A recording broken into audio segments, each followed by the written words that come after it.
نے پوچھا ہے کہ قرآن مجید میں 2 مشرقوں اور 2 مغربوں کا ذکر ہے۔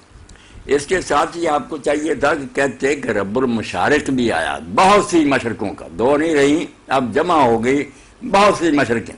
اور کہیں صرف مشرق کا ہے اور مغرب کا، رب المشرق اور المغرب، کہیں واحد ہے مشرق اور مغرب، کہیں مشرقین مغربین، 2 مشرقیں 2 مغربیں،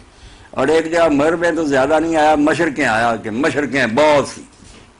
تو بات کوئی اپجاؤ کی نہیں، نہ اس میں کوئی کنٹراڈکشن ہے، سمجھنے کی بات ہے کہ اگر تو صرف اس سائڈ کو دیکھیں جدھر سے سورج نکلتا ہے تو یہ ایک ہی ہے مشرق، جدھر غروب ہوتا ہے یہ مغرب، یہ تو واحد ہو گیا۔ اور اگر آپ دیکھیں روزانہ کے حساب سے موسم سرما اور موسم گرما میں تو بہت مشرق مغرب ہیں، روزانہ سورج اپنی جگہ سے ہٹتا جاتا، کبھی بالکل قریب سے نکلتا اور قریب ہی غروب ہو جاتا، کبھی ادھر ہٹتا بہت دور جا کر نکلتا ہے اور بہت دور غروب ہوتا ہے۔ اس لیے روزانہ کی مشرقوں مغربوں کو دیکھیں، سمت کو دیکھیں تو مشرق اور مغرب، اگر دیکھیں روزانہ کی تو بے شمار مشارق اور بے شمار مغارب، اور اگر ان دونوں کی انتہاؤں کو دیکھیں کہ سورج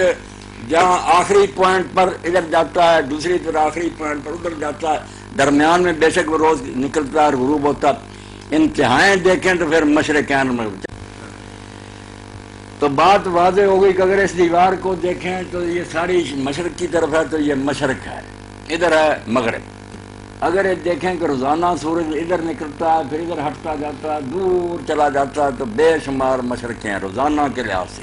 اور مغرب میں بھی اسی طرح ہیں۔ اگر انتہائیں دیکھیں کہ ہٹتا ادھر کہاں تک جاتا ہے اور ادھر کہاں تک، 2 سروں کو دیکھیں تو مشرقین اور مغربین، بالکل کلیئر بات ہے۔ اگر اس میں کوئی الجھاؤ ہے تو اب بتا، بالکل ساری سائڈ کو دیکھیں تو مشرقی ہے مغرب،